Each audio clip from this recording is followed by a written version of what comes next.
So Father Sullivan is a Dominican, as you can see, and he's from the United States, as you can hear, and he is from the St. Joseph province, and he teaches at the Angelicum psychology and moral theology, right? I think. And he wrote numerous books, articles on the subject, and he's here to talk to us about the development of moral virtues, as you know. So thank you, Father, very much, and we all want very much to hear what you have to say, because we want to develop our virtues, or at least create them, because we don't have many, but we'll try. Thank you. Wonderful. Well, thank you, Gonzalo, for having me, and I would like to thank the Thomistic Institute for helping to arrange this and to fund these talks in this program. And for me, it's a delight to be now in Porto, because I've been to Lisboa and Fatima, but now I get to go up north. So this is, for me, a wonderful opportunity, and to be able to speak about a topic that for me is close to a lot of my research, but also to my personal life. The theme of this lecture is the development in moral virtue, which of course is going to focus on practical things. And I would like to then begin with a practical example that I received from my Dominican brother, Michael Sherwin, who teaches moral theology also at the Angelicum with me. And he supplies an example that is of particular precision, because it helps us to see how does a person develop through time with his own effort and grace, and then also what are the difficulties that are involved. This person is named Matt Talbot, and I have to say some negative things about him, but it's okay because he is no longer alive. And furthermore, we don't have to worry about offending anyone here, because he is not from Portugal but from Ireland. So Matt Talbot was crippled with a serious moral defect, namely he was an alcoholic. His alcoholism was not just a disease, it was a moral failing, a result of his own choice. And he recognized this. He spoke about this. He said that his addiction to alcohol, to drunkenness, stemmed from his own choices, and it led to his impoverishment both in money, but even more so spiritually. Father Sherwin relates the following. He says that Matt Talbot was the second of 12 children, all of whom, except one, drank to excess. And he had very little formal schooling, 2 years at a school run by Christian brothers. He was raised in the middle of the 1800s, a devout mother, but by the time he was 15, he was already an alcoholic, a drunk. For the next 13 years, until he was 28 years old, his daily routine was to go to work, to spend all of his wages on alcohol. He would drink hard all night, wake up early, and start to work again. And he insisted on being paid day by day so that he can always have something more to drink. Now, I propose this figure, Matt Talbot, as an example because we can think of others perhaps in our lives who we know are in need of moral development, but he gives us this example so we can be more objective. If we think of moral development, some will think of a politician, perhaps a family member or a friend, or if you're humble, you can think of yourself. But we can put this other figure as a third party, as one who gives us the example of change in time. The English word development, like the Portuguese desenvolvimento, and the Italian sviluppo, traces its ultimate origin in the Latin root vol or volupere, to roll or to wrap up. And so in English we have the word envelope, which is to surround. Often it was used for the image of a bundle of hay that was rolled, and as it rolled, it got larger. And so it enveloped or encompassed the center of the beginning of the hay bale. It shows us a qualitative and progressive change that arises from the nature of the thing. So if envelop is to wrap around, develop is to unfold, to show the inner life that's been bound up, that now is releasing itself in its own point of departure, and finally it has a point of arrival which is in accord with its nature. Development reveals itself as the actuation of a thing's inner potential, and it reaches a greater perfection through its development. In order to reach inside the nature of moral development, I will offer 3 different approaches to morals, and it shows us the kind of example or the advice that they would give to a person like Matt Talbot, this man who struggles with alcohol. And the first moral example that I would talk about is moral development understood as more dutiful obedience to universal law. And Immanuel Kant is a perfect example of this. His anthropological assumption is that morality is primarily, or even chiefly, a matter of the intellect and the will corresponding to law. Kant's own childhood is significant here because he was ruled in a time of discipline. He often was lonely, or said that he experienced a lack of freedom. In the pietist school that he attended, there was a rigorous schedule, almost like a military or perhaps like a prison. The instructors, he later said, were stern, and they gave a strict adherence to their instruction by repetitive drills. The school's goals were twofold. One is to save its pupils from religious corruption, and the other to improve their worldly well-being. Adherence to practical applications were its goal. One of his former classmates criticized what he called the discipline of fanatics, and another spoke that Kant was often in terror and fear, and he would speak of his slavery in his youth. The pietists, unlike Catholics, do not have a notion of forgiveness of sins through confession, sacramental grace transforming your interior life through adherence to Christ. Instead, what they had was they wanted to improve their odds for moral development by having an emotional transformation.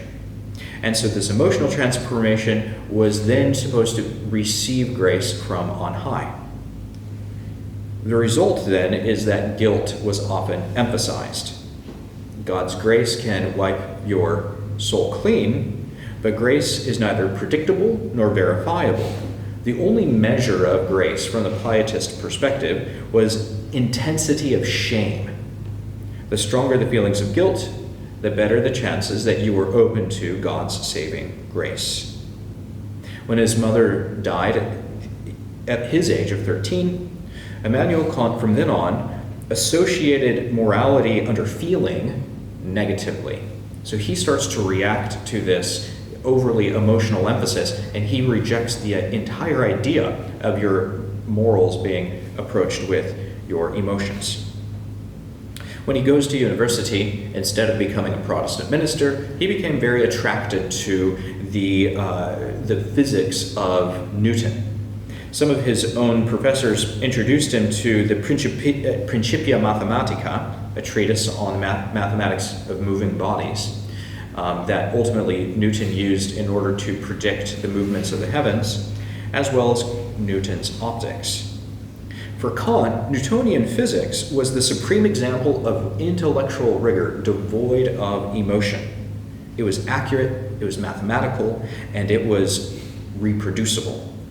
And so Kant's first works were published about physical things. He wrote about fire, about the movement of the heavens, and about geometry, metaphysics.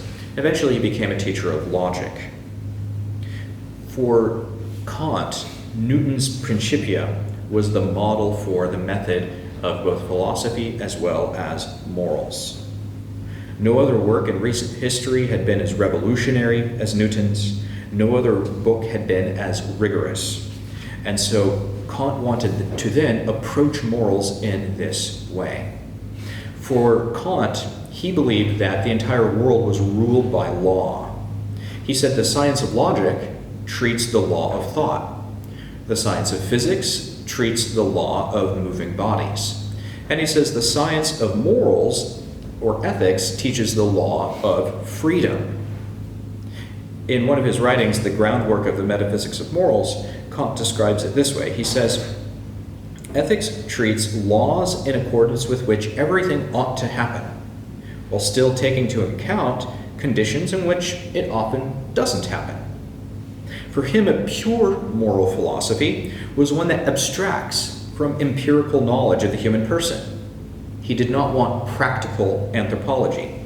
Instead, morals, they treat only rational grasps of human nature. He says, carefully cleansed of everything empirical so that we can know how much pure reason can accomplish. Because universal law is the starting point of all science, Kant sees morals as founded on the universal law of obligation. And probably many of us who study philosophy are familiar with this. He says, in the case of moral goodness, it is not enough to conform to the moral law. So you're supposed to be a legalist, but the legalist in the highest respect. It must be done for the sake of law. In the beginning of his groundwork, he sums up his position. And these are words often quoted, but it's worth remembering. He says, it's impossible to think of anything at all in the world, or anything beyond it, that can be good without a good will. Understanding, judgment, these are talents of the mind, and they can be used for good or evil. The same with courage or perseverance, even your quality of temperament. These can be extremely harmful or evil if the will uses these in the wrong way. Then the same is with fortune. Power, riches, honor, even health, they might produce boldness and arrogance. So a good will seems to constitute the indispensable condition even of the worthiness to be happy. So for him, the moral law is what obliges. Everything else is not considered to be relevant to moral goodness. So then what would the moral law be for Kant? Well, it's to ultimately to obey the law for the sake of law in such a way that the law expands to everybody. And this is his famous categorical imperative. I ought never to act except in such a way that I could will that my maxim becomes a universal law for everyone. In other words, when I'm going to think about some action that I'm going to take, what I should do is ask myself, if someone else were to do this, would I think that this is morally acceptable? And if that other person that I'm imagining couldn't make this their own law, then I shouldn't do it. And so this is why he says, for instance, suicide is unacceptable. He says, if you imagine, if everyone had this idea that they could commit suicide, obviously it would lead to the destruction of the human race. So that's why for one person to commit suicide, it's morally impossible. Because if I applied the law to myself, then it should be applicable to others, and if they can't do it, then no one should do it. That makes sense with suicide. And in fact, in a certain way, Kant is pointing toward even what is called the Golden Rule. Christ has this version as well. Here's what Christ says, and we'll notice the difference between him and Kant. In Matthew chapter 7, verse 12, in the Sermon on the Mount, Jesus says, whatever you wish that men would do to you, so do to them. Such is the law and the prophets. Here we find an ethical consideration of the other person. But the difference is as important as the similarities, because Christ's formulation is a norm of love and personal union. You shall love your neighbor as yourself. If you love yourself, and you should love yourself properly, you should love your neighbor. And that is why you do not do to others what could harm them, because you don't want this to happen to you. And likewise, you do a positive good in a way that's applicable to everyone. But notice here's what Kant does. He doesn't see this personal union based on love and neighbor as being an extension of the self. Instead, he sees the self almost as if it's God. He says, your subjective principle of action, you should think of it as if it became a universal law of nature. It's almost as if Kant is saying, imagine that you had God's will to command the entire universe. And you would say, this particular principle of action could become a law for everyone. If that law is unreasonable or unjust for everyone, you should not command it. So instead of having this personalistic union with others, he elevates your mind as if you're God. It's very German. And then tries to imagine, what if the law that I proclaimed was for everybody? Now, what is important here is that Kant sees then both freedom of the will as the essential pillar of morality and its freedom to adhere to law. Kant says that a deed is right or wrong only insofar as it conforms to duty, obligation. And a deed contrary to duty is a transgression. He says, but only the will that freely obeys the law is truly good. If the will obeys the law out of fear or out of hope for reward, then it's going to be bad. And so it has to be absolutely free. Nothing else is conditioning the will. Consequently, he says the will has to be completely indifferent. You have to have no emotions whatsoever, no attachment, no love for anything. Kant wants your will to be so purely free, you love nothing. He says only when your will is evacuated of any kind of feeling or emotion or attachment can you freely then obey the law just because the law is good. You see, he's imagining people almost as if they're angels. You see, angels have no emotions. Angels have no bodies. As soon as God gave the angels the option to serve him or to reject him, they chose. And in this pure intellectual act, they chose for all eternity. And what they chose was good for all the other angels. So Kant is in a way thinking more of angelic virtue rather than human virtue. If someone were a Kantian, what kind of advice would they give to Matt Talbot, who struggles with alcohol? Well, I suggest that they would give the kind of advice that the Stoics gave. You need to be detached from your conditions. Be detached from alcohol. You need to have a stronger will. Do not let your passions dominate you. In fact, Kant said that passions are only there in order to show the virtue of the man who overcomes them by leaving them behind. And so, perhaps he would say you need to try harder, have a stronger will, dominate yourself, allow yourself to obey the moral law, which means not being moved by your desires. Now, there's a second way of understanding moral improvement, and this one is a little more satisfying than Kant. And this would be, the example I give here is what I call moral goodness as obedience to God's law. And St. Alphonsus Liguori is an example of this. And I'd like to begin just by saying that I personally have a great devotion to St. Alphonsus. He is the church has declared him the doctor of moral theology, so he is the patron of all moral theologians, including myself. And so what I say is with great respect and hoping, that he won't mind, that maybe I see some ways of his own moral approach that are incomplete. Now, with that said, we have to see, as opposed to coming from the German angle of things, which is very abstract, intellectual, and dominating, Alphonsus Liguori is coming from Naples. He's born into a noble family who had the administration of the city of Naples itself for centuries. And he was a genius. At the age of 17, he received 2 doctorates in canon law and in civil law. And to have an idea of the difficulties involved in Neapolitan law, we just have to remember that for over 2,000 years, 11 foreign dynasties, one after another, had tried to rule the city and had promulgated their own customs. The Romans, the Byzantines, the Normans, the Castilians, Austrians, all had their own laws that they tried to layer on. And if you've ever been to the streets of Naples and you see the chaos and the layers of buildings and even the layers of graffiti, you have a sense, at least, of what Alphonsus was trying to organize. But of course, he's also dealing with canon law. And at the time, there's nothing like the 1917 code, which clarified everything by removing all the branches from the tree. Instead, he's dealing with the corpus juris canonici, proliferation of papal bulls and local councils of canons, the decretals of Gratian. And so he has to sift through all of this material.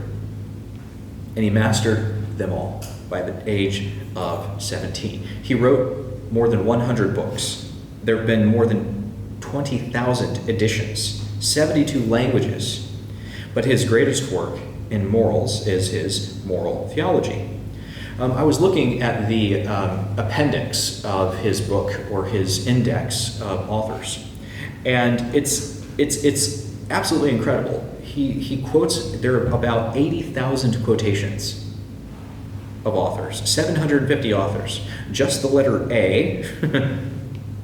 He lists as many authors as most people will quote an entire book, just the letter A.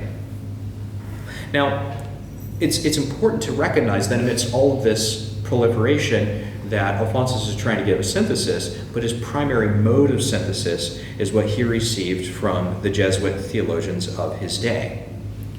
And of course, we all remember St. Ignatius of Loyola. He founded the Society of Jesus to be a military-like order. And the primary action of a soldier is to obey a superior or authority. In their morals, the will has primacy. They profess to follow Aquinas, and yet they give it a focus of the will as seen in those days in Suarez and Medina. And they have a kind of a pragmatic approach because they want to have action that's effective.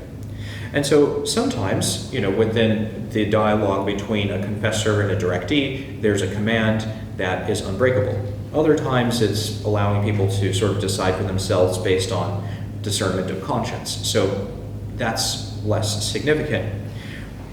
But what Alphonsus learns is primarily from a fellow who's very unknown now for some interesting reasons. He was a Jesuit named Hermann Busenbaum, German, whose work appeared in 1645, and his compendium, or medulla, of moral theology, it went through 200 editions.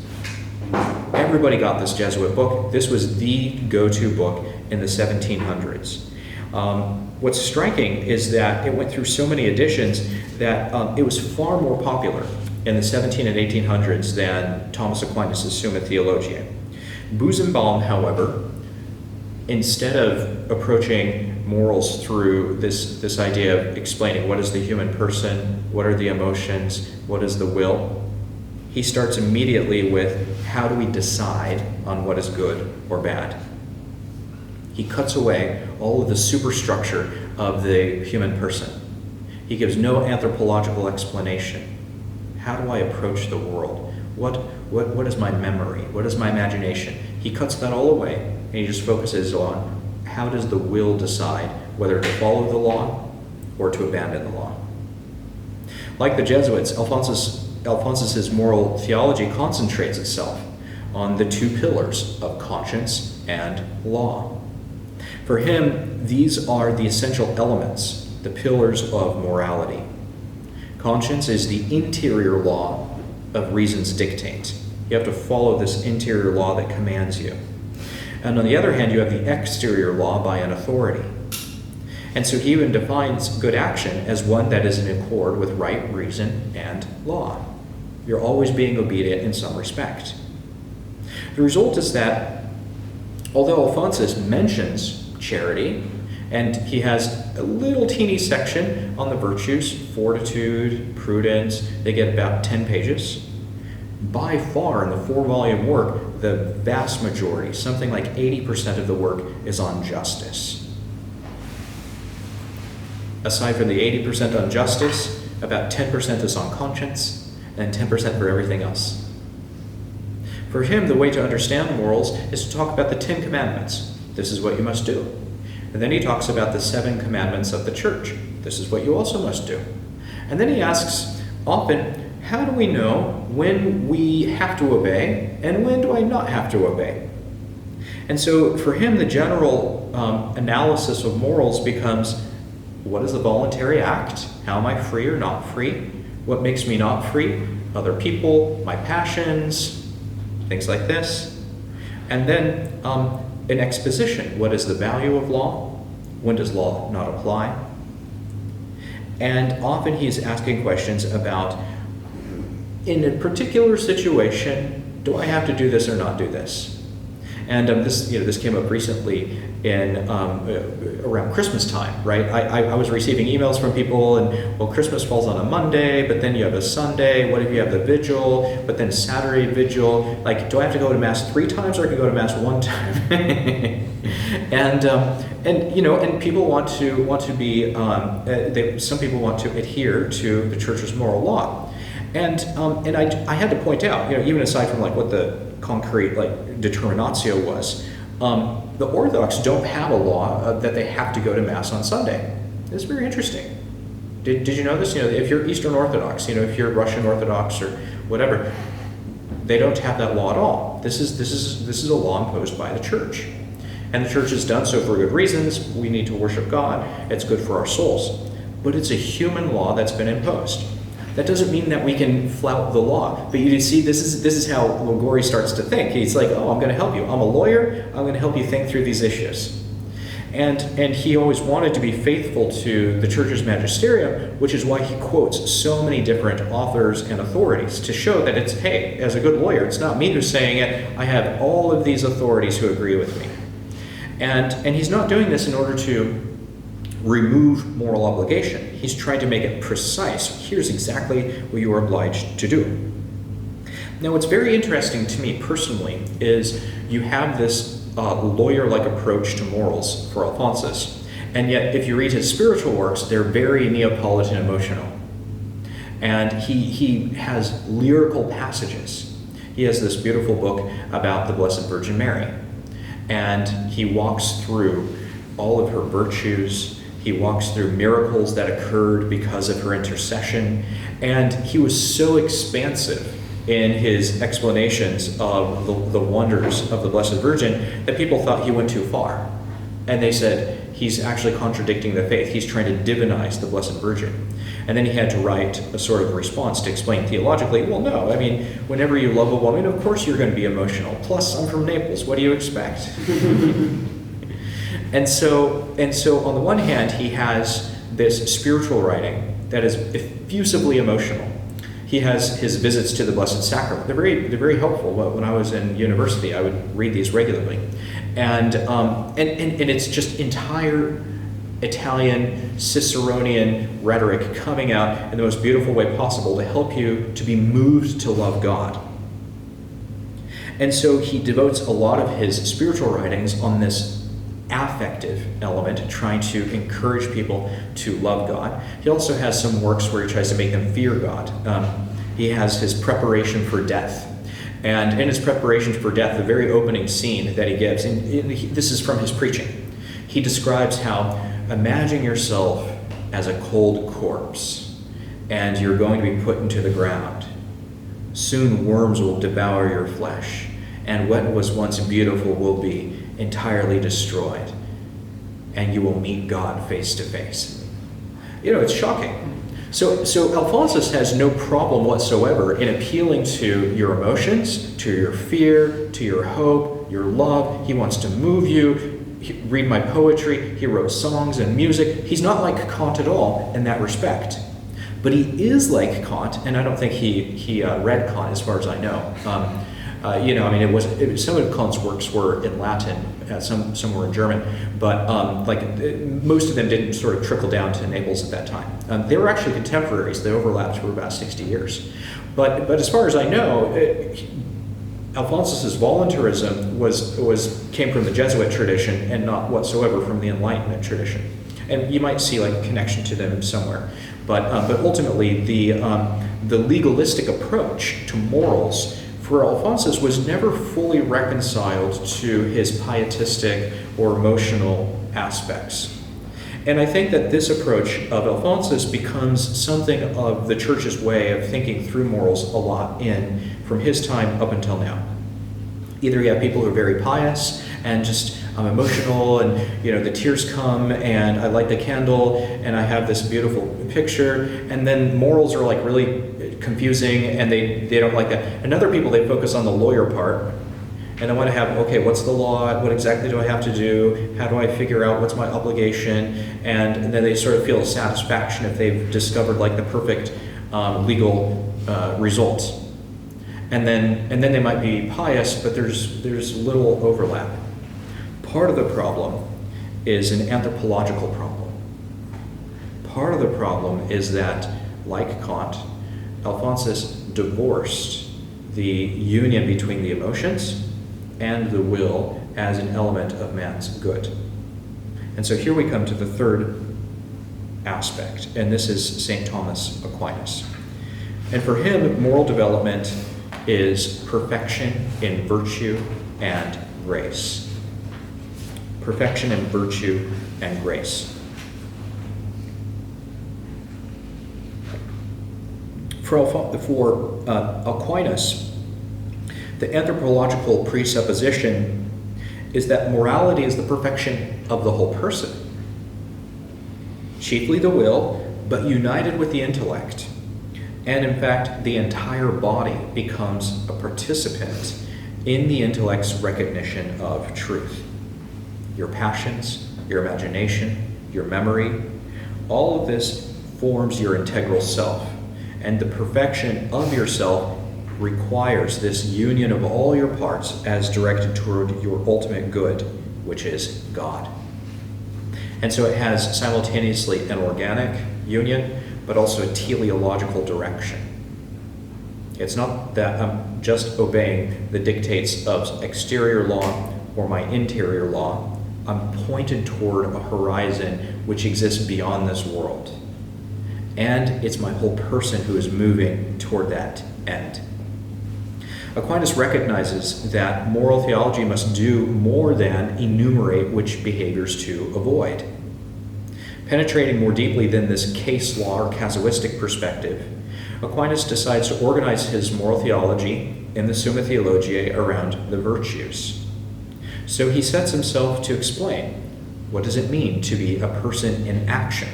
What does it mean to have different kinds of passions operating in your soul? How can they go astray? And how does it look through time as you operate with grace? Now, I'm not going to give an overview of Thomas's moral theology and his virtues per se. This is something that's fairly standard. What I want to do is approach it in a slightly different angle to try to understand his insight. Because you can find, I hope, manuals or something that describe each of the virtues. I want to kind of give what I would think of as the gestalt of what Aquinas is getting at. And for here, actually, I'm going to refer to an image of Plato. That's going to help us to see why Thomas approaches things the way he does. So Plato was one of the first people, and again, Aquinas isn't reading this image. So this is like, what I'm doing now is very ahistorical, and I'm sure lots of medievalists who know these things better than I do, like criticize this as like a very ahistorical perspective, but they're not here, or at least they can criticize me afterwards. Okay, so in his Republic, Plato gives an image of the soul. This one is less well known. In the Phaedrus, he talks about another image of the soul, but here I want to focus on this one, which is less well known, but I think it's actually more accurate. And he says, imagine one of these grotesque creatures from ancient times. They have different elements that are all united in one. So maybe you've seen some of these. There's the griffin, which has the body of a lion but has the wings of an eagle. You've seen this? Something like that? Or Pegasus, it's the body of a horse with the wings of like a large bird. Okay, now here's what Plato wants you to envision. He says this is what your soul is like. First, imagine a hydra. It has many heads. Some are gentle, like a cow. Some heads are fierce beasts, like a dragon. He says, now, next to the hydra, imagine a lion. We saw in the pillar the lion conquering the eagle. Okay, he says, now imagine a human being. So you have the hydra, you have the lion, and you have the human being. He says, now imagine they're all together in one grotesque monster. And then you put on top of them the skin of a human being. So inside of this human being, you have a hydra, a lion, and there's a person. He says this is how people, they see the skin of the human being, but Plato sees these three different creatures within. And he says, here's how to interpret what this image means. The many-headed hydra represents what can be called the desiring, or what in Latin, the concupiscible appetite. The many heads, they have many mouths. They symbolize the different desires that we have. Some desires, like the cow, just want nice sounds. They just want to have delicious smells and something to eat. Other desires are fierce. They're like the dragon, that's desire for honor. Or some are going to have the desire for reproduction. And so the hydra has this complex desiring mode. He says the lion corresponds to the irascible appetite, this assertive, aggressive, conquering appetite. The lion, of course, represents courage, nobility, overcoming difficult things like eagles and Frenchmen or whoever's around. He says it's strong because it can achieve difficult goods. It's able to overcome evil. It possesses the natural emotions of hope and confidence. And it seeks to rectify evil by vindicating what is noble and good. And finally, there's the human being. This interior aspect represents the rational appetite. It's the will united to the intellect. What the intellect knows, then it gives information so the will can choose it as something good. And so this unification of the rationality and the will, this is what distinguishes Adam from the beasts that he names. Through the deliberate action of the will, united to the intellect, the person can rationally choose what is good and beautiful. The lion cannot create beautiful art, only the human can. Now, Plato's image, I think, magnificently illustrates how the different parts of the soul can either be in conflict or in harmony with one another. And it helps us to see how we have these different conflicting sort of impulses and desires. Because some part will feel more rational. I want to follow what reason says, and I want to do the right thing. My will is in the right place. But there's a part of me that wants to do the noble thing. I want to attack what's evil. And then there's a part of me that has all these different desires that are conflicting with each other, and conflicting with the noble part, and the conflict with the rational part. And all of that is inside of you simultaneously. We can see that just as you tame one of the heads of the hydra, perhaps the other part grows fangs. It spits poison. The assertive part, it's going to try to take over the rational part. It says, what's rational is always to attack. And so there's some people, right? They allow this to happen. And so what happens then is that maybe the assertive part says you need to do this extreme penance. You need to give up everything. You need to just have the passion toward overcoming yourself. And then the rational part just wants to cut off the heads of all of the other animals and just exist on its own. So what do we do? How do we approach these things? Well, there's a couple of reasons first. Before we get to how, it's to know why they're often at odds with one another. The first thing that Aquinas will point out is that there's a natural distinction between matter and spirit, between your body and soul. And he says that the vegetative powers, what we would call the autonomic nervous system, they operate on their own. Things like blood circulation, breathing, digestion, these all are regulated simply by your own nature. You can't command your blood to change its pulse. You can't command your breath to stop in such a way that you die. If you hold your breath long enough, you'll pass out and you'll wake up. The eyes receive light, the ears receive sound, the skin has sensation, whether or not you desire it. These things happen on their own. Now, sense impressions activate the movements of your memory. You can remember sensing things. And it also moves your imagination. For instance, a memory, you might walk to a place you've never been before, and then you recall something from your childhood. There's a famous instance in Marcel Proust's Remembrance of Things Past, where he describes he goes to have some tea, and there's a little cookie biscuit called a petite madeleine. He takes this and he puts it into the tea, he tastes it, and remembers his grandmother's home. And then the rest of the book is him remembering the past. You see, so we don't have command over these things. They have almost a quasi-independence within us, these different powers. Or maybe your imagination can be excited by something. You're in a room by yourself in a strange place. You hear a loud noise. You hear a creak. You wonder, is it a ghost? Is it a dangerous person? It just arises in your imagination. So what Aquinas says then, that the sensitive appetite is moved not only by the reason, but it's also moved by sense experience and our own personal experience. To the extent that we sense something that is powerful by our emotions, then it's going to tend to move the reason. So this is all on the natural level. This is just how it works. The fact they have a soul and body with all these different powers means that they're not always going to be in perfect harmony with one another. But there's another reason which is more poignant, we might say, and this is that these different parts of ourselves are out of harmony because of the effects of sin. So some sin, of course, come from Adam and Eve.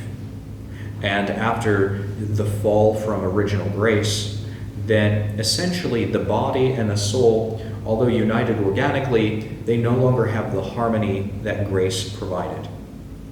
And so the result becomes that man feels at tension with himself. He also feels, as it were, no longer in harmony with nature.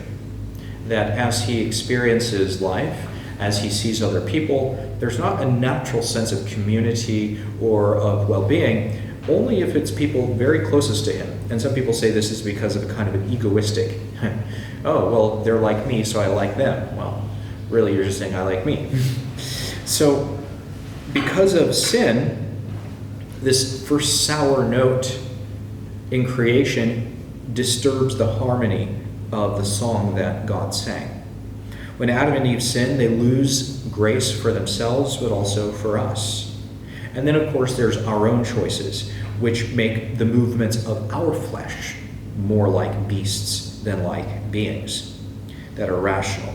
Gregory the Great says, movements of the flesh are like animals because they move the mind contrary to reason, and they rise up against us like beasts. He says, when the heart is bowed down under God's law, then the movements of the flesh, they can be reduced. And so St. Paul talks about this inner conflict. This is a famous passage from his letter to the Romans, chapter 7. It's really poignant. This is the apostle saying this. I do not do the good that I want, but the evil that I do not want is what I do. I delight in the law of God in my inmost self, but I see in my members another law at war with the law of my mind. They make me captive to the law of sin. And so this then becomes, in Aquinas' interpretation, he says that there's an inclination to sin, not only to war against myself, but even to war against goodness, beauty, against being. That your own being starts to fight against the goodness and the existence of the world as such. What a case for us. What a difficult position to be in. In subhuman animals, dogs, cats, cows, their inclinations are in accordance with their nature. And we try to improve them. We improve them by acting upon their instincts. But for humans now, our instincts are astray. We're inclined to things that are actually dangerous and harmful to us. And our personal sins they layer on even deeper habits to incline us away from what is good. Whenever we choose an object, whatever we're choosing, that object affects us, because Aquinas says we grasp the form of the thing and we interiorize that form. What he means is, that the thing that you love is the thing that you become alike. Augustine talks about this too. He says, when you love earthly things, you become earthly. When you love human things, you become more human. But only when you love God can you become divine. And so the object that you love shapes your interior life. You become habituated to it until this is my approach to the world. Do you spend your time, thinking about things that you're going to purchase? Do you think about people praising you? Well, the more you think about those objects, the more they shape your interior life. Oh, I love to be praised. I love it when people talk about me. Or I love to purchase these things, to have these items in my house. Whatever it is, those things will then start to affect your own desires. And if they're disordered, they're going to make you war with your own interior nature. So you've actually shaped yourself. You've become a sculptor that has shaped your own interior life. People talk about shaping their body by surgery. This is the shaping of your interior life by sin. Okay, so how do we deal with this battle of all of these animals warring within us? What are our options? There are 4 options. You ready? The first thing you can try to do is whenever you encounter a dangerous animal, is you try to ignore it. If you see a mean dog on the road, it looks like it's going to bite you, you try to ignore it. Many people will be tempted to run away from it. And so similarly, when people face an emotional difficulty in their war with themselves, is they just try to deny that this is happening at all. You feel overwhelmed by fear or anger or attraction. Let's just shun, put it aside, and hope that it stops barking. This sort of reaction might be helpful for small, temporary, meaningless things, but this cannot be a solution for a lifetime. To continually ignore a part of yourself ultimately is going to lead to a huge distancing. Some emotions, like animals, will catch up to you unless you deal with them directly. And furthermore, because emotions are part of our very selves, if we run away from them, you will never achieve personal integration. Aquinas insists that human perfection is the human perfection of the whole person, not just the mind and the will, but also the passions.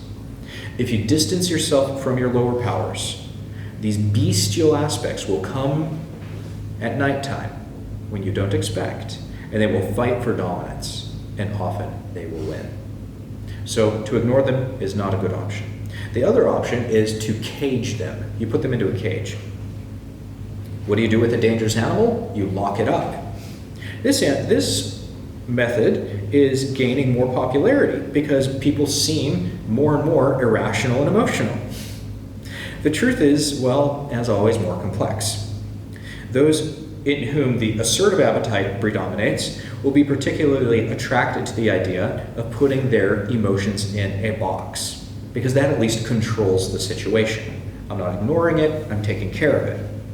If you feel tirelessly chased by your passion, your fear always is around the corner, desire is always creeping up in what you are doing, the Stoic option seems to be the best way. You cage your emotions. They talked about lots of different ways to cage your emotions up. Tranquility from no longer fighting with yourself, dignity of self-control. And Kant, too, says that the virtuous person cultivates what he calls apatheia, the Greek word for saying being emotionless. You cage up your emotions so much that you become iron-like in your discipline. Your detached will so controls my emotions, they only do what I want them to do, which is never to talk. What do I do for the caged emotion? I try not to feed it. I try to starve it. Then maybe it will stop bothering me. This way, people think of the will as kind of an internal muscle. And they have this idea that the more I exercise act of the will, the stronger it will be to do what I want it to do. And then I'll be able to control myself in every way that I decide. The trouble with this is that muscles are not like the will. You see, muscles are neutral. It doesn't matter whether I'm picking up a glass or a heavy stone or some metal or something, the muscle still grows. But the will changes based on its object of choice. It's not neutral with respect to objects. When I love something that is disordered, that makes my will disordered. And so the very quality of the will depends on the thing that I'm choosing. So it's not simply having a strong will. We want to direct the will toward the good. The other thing that is problematic with this approach of caging up your emotions and passions is that it can lead to not just apatheia, but what is now in psychological terms called athemia. It's the lack of emotion at all. A gray world devoid of emotion and flavor and color. It's like living up in Finland forever. And it's no surprise that people who have these conditions feel that their imagination, their hope, their love and confidence, it's been caged, and yet it starts to feel like it dies. Or if it doesn't want to die, it wants to get free. So here's a third option. If to ignore them and to cage them is not going to work, how about we let them go? Open the cage. This is the theme in romantic poetry and literature. Passions are caged by reason and polite society. Reason needs to let the passions go. Let them wander where they will. We have so many movies with this theme, right? Is the person sort of feeling free for the first time. And then you see this in American movies where often they'll have, like the images, someone is in a convertible car and they're letting their hair go in the wind. And this is like the example of the bird finally free from the cage. And then what happens is this person usually is degenerate and gets themselves into all sorts of moral trouble. So dystopian novels, interestingly enough, also have this as a theme because they imagine and they forebode this future in which everybody's caged up. Just imagine, your favorite dystopian novel really is just about socialistic communism. And it was. I mean, so George Orwell's, 1984, he's saying this is what the final result will be of this political system, is the caging of the person, preventing them from having any kind of deep emotional interaction, and it's the stifling of individual creativity. What does he do in Brave New World? Here's what the man says, this tragic, heroic character, Winston, partly named after Winston Churchill. He says to the person who's called the controller, I don't want comfort. He says, I want poetry. I want danger. I want freedom. I want goodness. I want sin. Because he's been so caged up and he feels that any action whatsoever will express this will to being. In Huxley's Brave New World, one of the characters says, no civilization without social stability. No social stability without individual stability. The primal and ultimate need is to preserve all people from having emotions. And so in Brave New World and in 1984, the way that characters break out of this totalitarian system is to express their emotions in a kind of a hedonism. Is they try to find this unfettered approach to sexual love, and there's no morals because they think now I'm finally being myself. What's interesting though is in both books this actually is not a solution. Neither of them overcomes the totalitarian system by their own self-expression. And in fact, it leads to, in a way, a vulnerability within their person because they've allowed their emotions to take over their reason. They can't even escape from the system. You know why? Because the system can actually provide a kind of false freedom. Oh, we'll give you what you want. You just want to express your emotions, have passion, have these sexual experiences. We'll create a room within the totalitarian prison where you can do that. You see, so that also is not a way to get free. In a way, you can be chained by those very things. And so, another option is to try to hurt your passions. When uncaged emotions bite, what you need to do is give them a whack. When the dog barks at you, you hit it. And sometimes people have this idea too about the emotional life.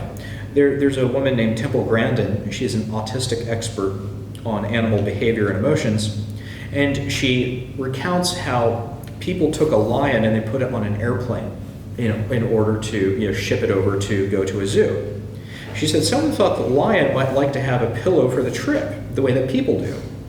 So they gave him one, and the lion ate it, and he died. The point is that when you treat your emotions like people, like something that's purely rational, things are not going to work out well. It's dangerous to the animal to treat it anthropomorphically. In other words, when emotions rise up and they cause problems in your life, you should see it not only as a problem, but that emotion is speaking to you.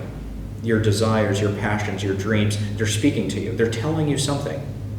They don't speak the way rational people speak. You have to understand, what are my emotions saying? How are they informing me about my interior desires? What does my imagination tell me about my own experience? And you need to grasp it as an animal. Now, with your rationality, you're able then to see the thing that the emotion doesn't see. Because the emotion could go wrong, just like an animal might try to attack a person in the wrong way. So what's the ultimate option? The ultimate option is not to ignore it, not to cage it, not to just let it go free, not to hurt it, but to tame the animal. To tame the animal. The last and best option is to try to help them participate in your own emotional quality. You know that the best dogs are the ones whose masters know how to master his own emotion. You know that dogs often mirror the emotions of the owners. And so if you want to have a dog that is not going crazy, you have to be very consistent with it. You have to reward it for good behavior. You try to punish it for the bad behavior, but not in such a way that you're going to break its spirit. You don't want to reward it so often that it becomes lazy and is always begging for food. You want it to be obedient to you, but in a way to allow the interior life of the animal to act in such a way that it's good for the animal and good for you. And this is how we treat our emotions. Is we recognize their own integrity, their own interior life, and we try to allow them to participate in reason without expecting them to be reasonable. Now, what does this look like? This is a very difficult thing, and ultimately this is what virtue is. Because Aquinas says that virtue is not only the perfection of the will with respect to justice and obedience. He says that the perfection of virtue includes the perfection of your irascible desires, this lion within you, taming the lion, so that you can use that noble impulse to overcome evil when it's appropriate. He says also, it's not cutting the heads off of the hydra. It's feeding them in the way they need to be fed, but also not allowing their infinite desire to continually to control the rest of your life. And so, to tame the concupiscible desires, you have temperance. Temperance gives yourself relaxation. It gives yourself pleasure in a right mode according to your state of life, in ways that's healthy for the rest of your way of being. And this ultimately helps us to see that this integrative approach helps then to you live as a full person. Now, we've run out of time, but I have to say that this is impossible without the gift of grace. That ultimately, because of the effects of original sin that make us war against ourselves, we need to have Christ enter into our lives and to help to tame us. Not only to tame the passionate lion and the desiring hydras, we actually need something to purify our own reason. We need the enlightenment that comes from faith. And so this is why Aquinas' formulation is that grace presupposes nature, grace builds on nature, grace perfects nature, and grace elevates nature beyond itself. And so what would the advice to Matt Talbot be? Well, on one Saturday afternoon in 1884, he had no money. He had spent it drinking. He wanted to drink more, but his co-workers refused to buy him another drink. On that day, he stopped drinking, never to drink again. He dedicated himself to God. In his poverty and in his pain, he offered to God whatever prayer and sacrifice that he could. And at first, it was quite difficult for him. He felt the longing to have that false camaraderie that comes from the bar. He liked the bravado of trying to endure one more round. And yet, as he continued his path of virtue, these strong desires toward his former life, they gradually tamed themselves. With his love of God and continual reception of the Holy Eucharist, that God's grace operated in his life, not only to give him the principles of the virtue, but to teach him how to practice those virtues. And so very slowly, his desires became more and more participating in the life of God. Toward the end of his life, he spent more and more time not only going to Mass and praying, but helping other people. He was then poor, not because he spent all of his money on drink, but because he gave it to the needy. And this shows the natural trajectory of the interior life. Aquinas puts it this way. He says it's the three stages of the interior life, and Garrigou-Lagrange, but also St. Bonaventure talk about the same thing. First it goes through, he says, he compares it to wood. First, when you put wood into the fire, it turns black. It has to be purified of the interior moisture of your sin. And during this stage, you don't get very much light or heat. There's a lot of smoke. Hissing and popping of the wood, they show the pent-up gases, these things that need to be expelled. This is the beginning of virtue. And the next stage is that the fire sets the wood alight. It gives off a faint glow. And so in this stage, the soul receives some grace, and it's giving some grace. But because it's fragile, sometimes that little fire goes out. We have to tend it. We have to give it little teeny bits of extra wood, maybe blow some oxygen on it so that it can maintain its own interior principle with the exterior help. But the third stage, and the stage that it seems Matt Tallett reached, is that the fire entirely transforms the wood into fire itself. This blaze is hot and bright, and now it shines forth for others. It actually contributes to their good. And this is the final trajectory of the spiritual life, is the more we come to love God, the more we love neighbor, and the more we give ourselves to our neighbor. Just as we're friends with God, we become friends with others for God's sake. And so then we can see that this transformation of virtue is a transformation of the entire self to be conformed to Christ. And this love of neighbor then starts to draw us and neighbor beyond the horizons of this world and into the horizon of eternity. Thank you.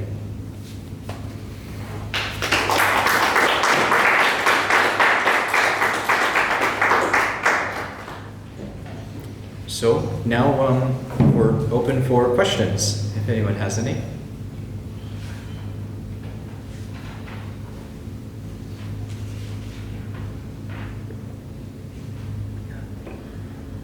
Or if not, then... I have one. Yeah. Talk about how animals, lower animals, their instincts are in harmony with their nature. Mm-hmm.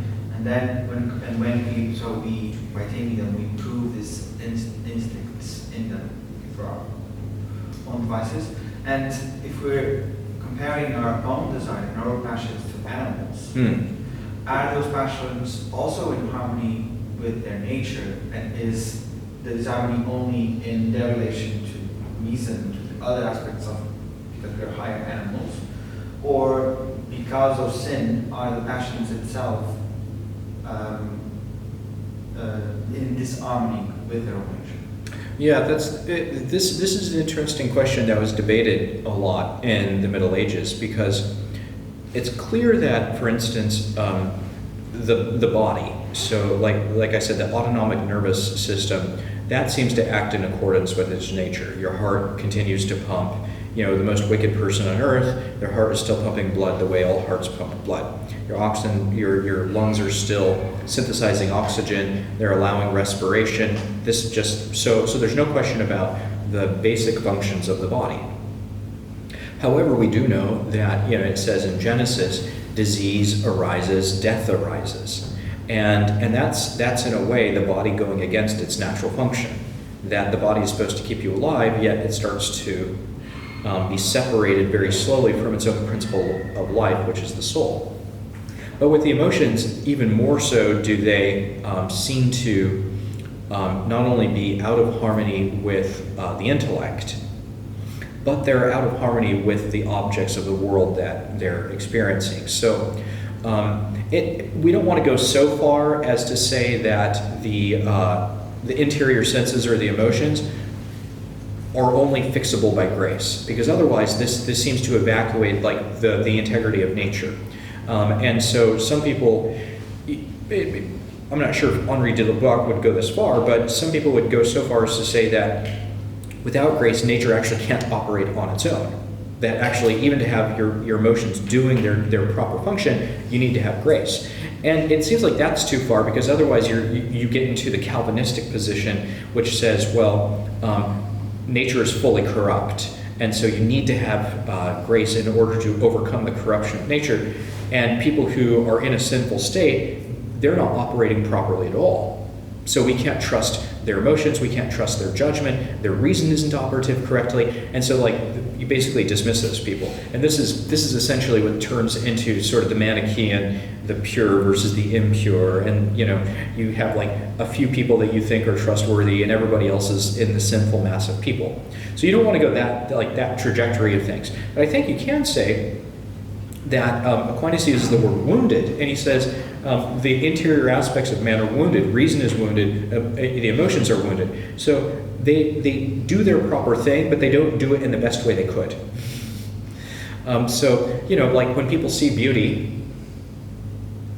the proper response is wonder, awe. You see a beautiful sunset, oh, that's amazing. But some people, their own sense of beauty can become corrupted. And so they're no longer responding to it. So people hate beauty. They don't like it. Oh, why is that so beautiful? Oh, and you're like, what's wrong with that person? Well, their imagination has been wrongly corrupted, whether because of their own choices or the bad training they had or whatever it is. So it's operative in some respect, but not in the fullest respect. Yeah. I have a question in regards to the issue of will and the service in Kant. Yeah. Especially because of that term that you applied, that if I freely serve a duty, it's morally, let's say, good. And then for me it always arises that, for example, what will be duties in worldly affairs or in the world itself? It's normally states or the law of the state. But then I never understand fully this argument, because state law, in principle, from modernity, always applies to a fallen nature in its principle. It doesn't apply to the rising nature or the godly nature. So all that can be an argument in a way, because naturally Eichmann was the highest argument there, that he said, I freely serve the state, so the state was good, and then I do it. So what's the issue here? Why should he be condemned to obey a rightful order? And then what would be the position of someone that knows there's something superior, but cannot, just show it to everyone? For example, should we very often, in principle, disobey the state law? Because in itself, it doesn't relate to godly affairs. It's always a world state affair of fallen nature. So very obsidian. It just exists to apply, because we always know that man is the wolf of man. So what legitimacy this state law has or doesn't have? Yeah, that's great. The first thing is he recognizes that positive human law is not universally good. And he actually talks about how contingent laws should be obeyed contingently. So he doesn't have this sort of universal notion that all human law is the best in every respect. So he's at least reasonable in that respect. For him, the categorical imperative, that's the thing that transcends others, which is if I make a law for myself, it has to be applicable to everybody. And so he wants human law to approach the categorical imperative. But aside from him, just thinking about Catholic approaches to this, the scriptural account is very sophisticated because we see simultaneously both a respect for human authority. So for instance, in Romans chapter 13, at the very beginning, St. Paul walks through, he says, all legitimate human authority comes from God, and it deserves respect, and it has the power to punish. And so he's very clear that legitimate human authority has these qualities, and the implication, of course, is illegitimate human authority is not from God, does not deserve respect.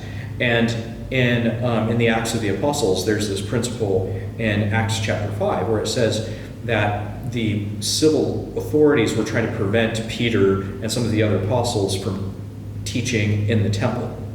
They put them in jail, and they said, we told you not to do this. And Peter says, we must obey God rather than man. And so there's clearly a superiority of legal principle there, but of authority, which is that divine law supersedes imperfect human positive law. And so on the one hand, we have respect for positive law insofar as it's good, but then as soon as it contravenes natural law or divine law, then it should not be respected. And it depends on how much it contravenes it, because sometimes there are human laws that are sort of not the best, but they're not evil in all respects, and so you obey them. So there may be traffic laws that are like imperfect, and you go, well, I could go faster. That's not contrary to natural law. I can, instead of going 50, I can go 70 safely.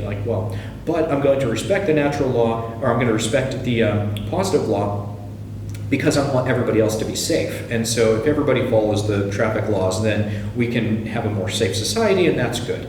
So there's things like that that are fairly irrelevant, and if you disobey them, either way, in my opinion, it doesn't lead to sin, so long as you're driving safely. But there are other things where, when it's clearly evil, and John Paul II talks about this when he was talking about abortion.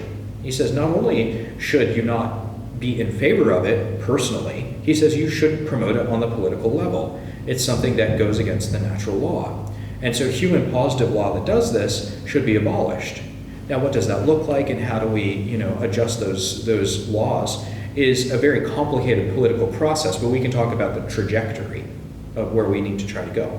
So ultimately then, the very person that Paul says you need to respect, the human law that he was speaking of, he's writing to the Romans. They end up, of course, persecuting him. They chop his head off. It bounces 3 times. And yet, he still says it deserves respect insofar as it's good.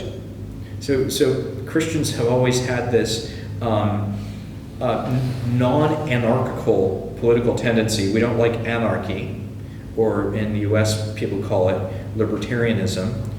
And yet, at the same time, they don't like totalitarianism either. So there has to be a complex approach to how laws are adjusted, how they relate to each other, and then the higher laws that have more authority than the lower laws. So I know it doesn't answer all the questions, but especially I was thinking of that, like abortions, for example. When state law becomes in itself so unnatural, it almost arises a rightful claim to fight it. And then to what degree? Because this is a long period of political philosophy, even in a recent perspective, that the sovereign became so sovereign that it controls even it claims even the nature. So we were reaching that, I believe, in this moment, especially with the false, I would call it light, for example, the issue of transhumanism. So when we reach this point that we are right now, it becomes very difficult how to, how can you fight that with without being a polarized issue, for example, a hateful issue towards others. Yeah. And then that's my doubt right now. How can we, in civic society, we know very well that unnatural law is becoming very common and prevalent, and yet what will be a good position? For example, Carl Schmitt, he was a Catholic thinker and he lived during the Third Reich. So yeah, the whole issue is a partisan. Like the thing is, the states are occupied by worldly affairs of a foreigner, for example, and then you have to have a position of a partisan. You can attack or not, depending. But then, as a Christian, how can we also have a position in this? If it's a fight or if it's a it's a great claim. It's a good question. Yeah. Especially for me right now, it's so apparent how unnatural things are taking hold in people's minds and hearts, and so that how can we have a position that's really rightful? Yes, yeah, and and that will also be contingent on what is your state of life versus what is mine, on what is your location versus my location.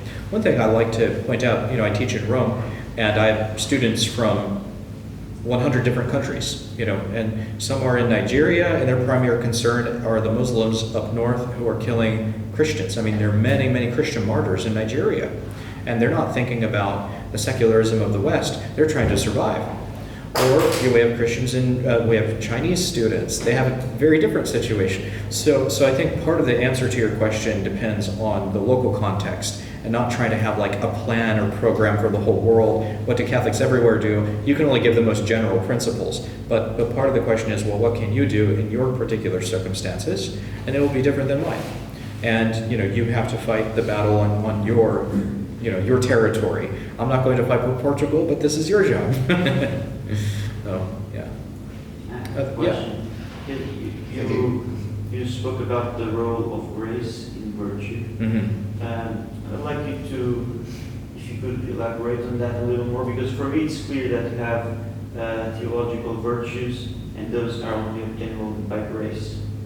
But I understood of what you said that grace is also necessary for the other virtues. And if you could elaborate that, please. Yeah, so part of the insight that Aquinas has is he says, not only do we need God to just give us some virtues like faith or love, love of God, charity. Scripture says God pours charity into our hearts. It's a gift of the Holy Spirit. Because without that love, sin is going to make me not love God above myself. I'm going to love God because He gives me things, because I want something from Him, so I don't have this unselfish love of God. But not only that, even the natural virtues will be imperfect without grace operating in them. And Aquinas talks about actually what he calls infused cardinal virtues. So a natural virtue will be something like temperance. So people can be temperate. They can say, I'm not going to eat very much because I don't want to be fat. Or I don't want to eat very much because I will get diabetes. Or something like this. These are natural things. It's controlling your bodily intake just so you can have a natural outcome. That's a virtue because it perfects you, but it's aimed at a natural good. Okay? Aquinas points out that if you're going to have temperance, for instance, that's directed to the supernatural good, you need God to help you to reach that supernatural aim. Now I'm going to not just control what I eat for my own health, I'm going to control what I eat, I'm going to fast, because that can achieve merit. I'm going to fast out of recognition of Christ's own sufferings. So that brings the control of my food now to a supernatural level. And that only happens with God. And so you can apply that to all the other virtues. I can be justice because I want social harmony, that's a natural good, or I can be just because I want the harmony now to help people prepare themselves for heaven. So you can have a supernatural aim or a natural aim. The supernatural aim only comes with the help of grace, which expands our horizon. Sorry, just to follow up. Yeah. Because when I read the treatise on charity, Aquinas said this thing that for me was a bit obscure. I didn't understand it. That charity is a form of all other virtues. Is that what it means? Slightly. So when he specifically says that charity is the form of the virtues, what he means is that charity helps us to love God. And basically, he says elsewhere, he says, when you love somebody, you love all the things that they love. And you love things because of them. And I always like to use the example of people who are in love. So, okay, you're in love with somebody. Not only do you love that individual, you start to love their family. And you're like, oh yes, this person has an annoying father or mother, but I even love that because I'm so much in love, I don't care. And then the person you love, she says to you, oh, I really like to go to museums. And you're like, oh, I hate museums. But because I love her, I'll go. And you go to the museum and you're like, oh, I like that too. That's not bad. What this means is that love forms all of your other actions. Because love is directing you toward the beloved, every other thing you're doing is in some way on account of that person. And he says, and this is what the love of God should be for you, is it should form you in such a way that you're like, oh, I love God, but I also love, the things that are about God. I love going to Holy Mass because that's where God comes to me in the sacrament. Then I start to love the people that God loves. I love the saints, right? And so then it starts to form everything else. It has this sort of light that casts upon it. And now you feel as if the love of God is somehow commanding you to love these things too. Isn't that beautiful? Yeah. I have a question. You mentioned at a certain point that after the fall, Adam or man, there was an inner harmony that was broken, fragmented. So we are always in tension between let's say, spirit and flesh, godlike. The godlike part of us and the animal part of us are sort of disjointed, not in tension, right? And I believe the primordial feeling that we experience is the sense of shame, and the sense of shame that allows us to desire to be more godlike. Mm-hmm. But is this feeling of shame, or can it be in some sense diminished? You talked about the corruption of will, or the quality of the will depends on the object of it, yes. But what about this sense of shame? What does Aquinas says about it? Can it become also corrupted? Yeah, excellent. So when Aquinas talks about, so he says that shame can either be a virtue or a corruption. And shame is the response that you have to being imperfect or even to have sinned. So there's a way in which when you respond to your imperfections, including this interior tension or imagination, memory, whatever it is, that proper shame is it's the repentance. So it's the response to this interior perfection or sin, and it leads to the repentance that we see throughout the gospel. The person who comes to the feet of Jesus and asks for healing, or David in after his sin with Bathsheba, then he says, Psalm 51, miserere mei Deus. And it's a beautiful sort of expression of sorrow. So shame can lead to proper sorrow for imperfection, combined with hope, because you're not just sad, is that you actually believe that things can change, and this change can be for your benefit. So you're not just staying within that sense of sadness, you're also now, hope is helping you to rise above it. Whereas shame can be negative and bad when shame leads to a sense of despair. And there is where you think that the interior conflict will never be healed, will never be calmed down. And then the worst thing is when people believe that their sin cannot be forgiven. And so a shame for sin that leads to a despair is the ultimate kind of vice. In fact, when Aquinas asks, what is the vice that cannot be forgiven? He says it's despair. Because despair says, I can't be forgiven. So it's exactly contrary to forgiveness. So that's where shame can have a positive or a negative aspect.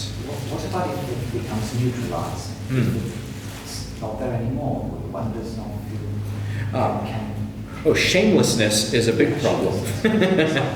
So there are only two kinds of things that have shamelessness, either those who are perfect or those who are vicious, right? So the saints have no shame. The saints, when you go to heaven and the saints, their entire life is revealed, you see everything that Augustine did, and he says, yes, this is what I did. I'm not ashamed because now I'm perfect and redeemed. So that's a very different kind of shamelessness than the sinner who has no sense of wrongdoing and who doesn't recognize that he could be perfect. So the shamelessness in that case is quite vicious. Yeah. Well, I think, Yeah,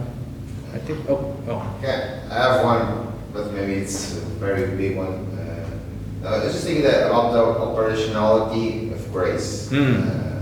So I always feel this issue is a synergy. It's like your will moves towards light or grace, and then grace moves towards you, and you become one in a certain synergy. But then I have a doubt that it has to be a personal relationship, correct? That also the exclusiveness of the issue of Christianity, it's Trinity, that you always have this personal relationship with Christ, and only towards it can you have this relationship. But then we never know, and this is a big question, the essence, correct? We never know the essence of God. We know the person of Christ, but we never reach the issue of the essence. So the operationality of grace is what? It's an energy. This is very like Eastern Orthodox issue, the energy and the essence. So what do we know through grace, or what do we have through grace? Is it energy? That's it. Distinct from essence. Yeah. Well, so Aquinas defines grace as a quality that God adds to your soul, and that's interior grace, is a quality that adds. And so it could be called an energy depending on how you define these terms. But substance, correct? No, it is definitely not a substance. Because a substance is an own integral being that has all the properties of a thing, whereas grace is added to a substance. You're a substance, I'm a substance. Grace is something that's added to it. But I think that one of the crucial things is to say that grace not only is something that I activate or I move myself to, but grace actually comes before anything that I do. God always precedes any of my own action. He actually prompts me. There's a beautiful image in a novel by Evelyn Waugh, Brideshead Revisited, where he says, at baptism, God puts a string in each of our hearts. It's like a little teeny string. And he says, and whenever he wants, he can pull the string. It moves us toward him. And this is kind of what grace is grace implants at baptism, even before I'm rational, you're a child, you're baptized, grace implants certain elements within your soul. And now it's up to you to try to conform to God pulling you, or I can pull away. But God is actually the primary mover, and I'm only secondary with respect to what he's already done in my life. So I think it's important to have that recognition. He's the first one to act, and now I'm responding to that. Just to follow up and very fast, but then it's more a heart issue than a rational issue. For example, I feel it very often because for me this would be an issue of mysticism. Rationality has more problem with that because we tend to, especially with modernity, we tend to emphasize so much what is rational that we deny a bit of this mystical issue. So I will ask. It's more a heart, so what we have to do is kind of go to our heart and not so emphasize the issue of mind or rational. I would say it's both. Grace can perfect your mind and your heart. There you go. Yeah. Well, thank you everybody, and thank you again for having me. And I enjoyed this, and I hope you have a great day. So.